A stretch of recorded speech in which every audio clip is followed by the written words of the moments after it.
Shalom jemaat Tuhan, terpujilah Tuhan kalau pada hari ini kita bertemu kembali. Dan di siraman rohani kali ini saya Pendeta Prapto akan mengajak kepada kita semuanya untuk merenungkan tentang jalan yang dikenal Tuhan dalam kehidupan kita. Maksudnya apa yang harus kita lakukan, dan kemudian jalan itu ternyata dikenal Tuhan sebagai jalan yang baik atau tidak, berkenan kepada Tuhan atau tidak. Namun sebelumnya mari kita berdoa. Terpujilah nama-Mu Bapa, sebab di kesempatan ini Engkau memberikan waktu bagi kami untuk bersama-sama merenungkan firman Tuhan. Maka dari itu kami mohon padamu, berkatilah kami semua untuk kami menerima firman Tuhan di dalam nama Yesus Kristus. Haleluya, amin. Ya, saya akan langsung mengajak kepada kita semuanya untuk kita melihat Amsal 11 ayat 20.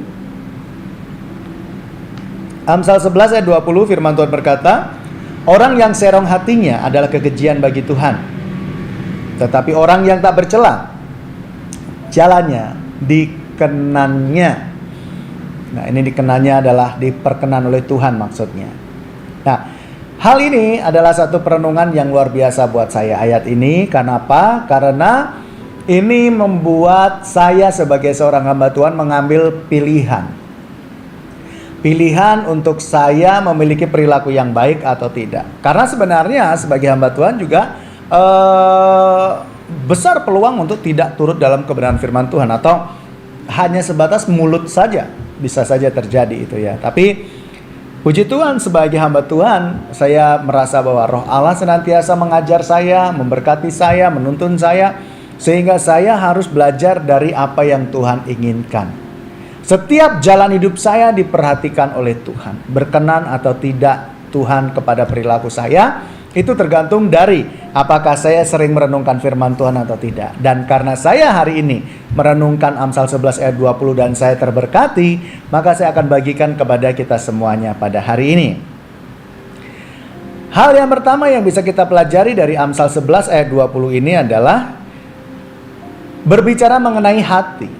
Hati yang dimaksud, saya pernah membahas atau mempelajari kitab Amsal, khususnya di ayat 3. Ya, kata hati di sini sebenarnya dari kitab Amsal itu bukan daging ya, bukan hati yang di dada dalam bentuk daging itu, bukan. Tetapi hati di sini adalah pikiran kita atau akal kita. Ya, jadi hati di sini itu bukan berbicara mengenai kayak hati ayam, hati manusia, hati sapi, bukan seperti itu. Tetapi di sini berbicara mengenai akal kita yang bisa kita gunakan untuk menentukan ini perbuatan baik atau tidak. Nah, di sini Tuhan melihat hati kita, akal kita setiap hari serong atau tidak. Karena dari hati ini nanti akan ada satu tindakan. Setiap tindakan yang kita lakukan di dunia ini pasti bermula dari apa yang kita pikirkan.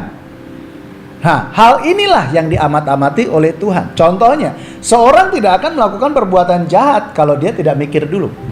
Seorang tidak akan menganiaya orang lain kalau tidak mikir dulu. Kayak contohnya, saya panas hati nih, harus dihajar nih, dan sebagainya. Nah, di sini Tuhan sebagai Allah yang agung, Allah yang mengajarkan banyak hal dalam kehidupan orang percaya, mengawasi perjalanan hidup kita, khususnya dalam hal akal atau pemikiran kita. Oleh sebab itu, hati-hati, sebab orang yang serong pikirannya, akalnya, nalarnya, dalam arti memikirkan hal yang jahat, adalah kekejian bagi Tuhan.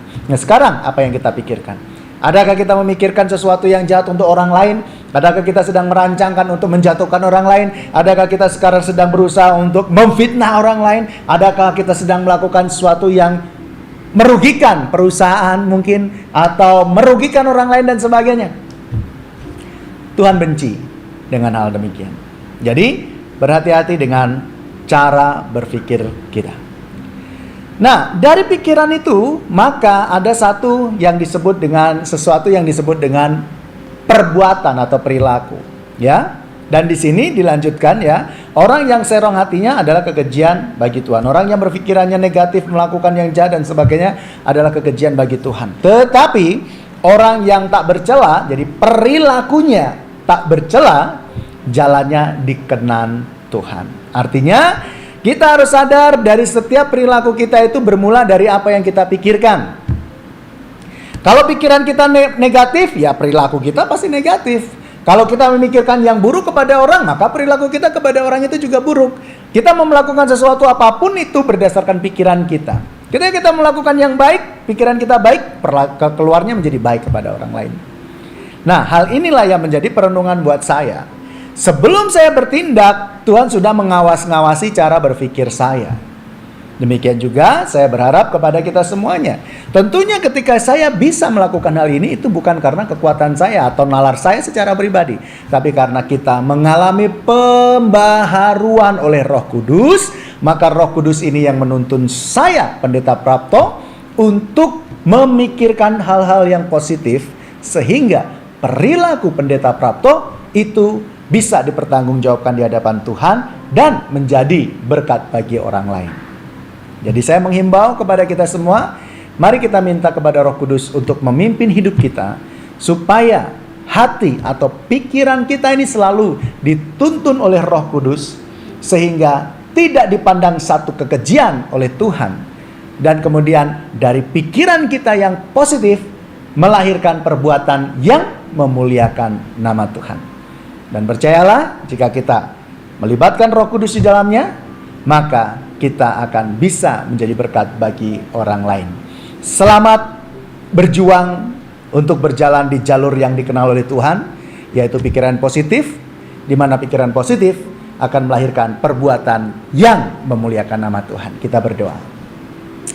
Terima kasih Bapa atas anugerah-Mu. Kami belajar mengenai sikap hati atau pikiran kami, agar kami berhati-hati dalam memikirkan sesuatu, sehingga ini dalam perbuatan kami atau perilaku kami tidak merugikan orang lain, terlebih tidak mencemarkan nama Tuhan dalam hidup kami. Belajar sikap kami untuk memuliakan nama-Mu dari perkataan kami, bibir kami, sikap kami. Tolonglah Tuhan, agar kami benar-benar seturut dengan kehendak-Mu. Diberkati setiap kami semuanya. Ajari kami untuk kami berjalan dalam jalan yang dikenal oleh Tuhan, yaitu jalan yang baik yang memuliakan nama Tuhan. Diberkati setiap kami semua di dalam nama Yesus. Kami bersyukur. Haleluya. Amin.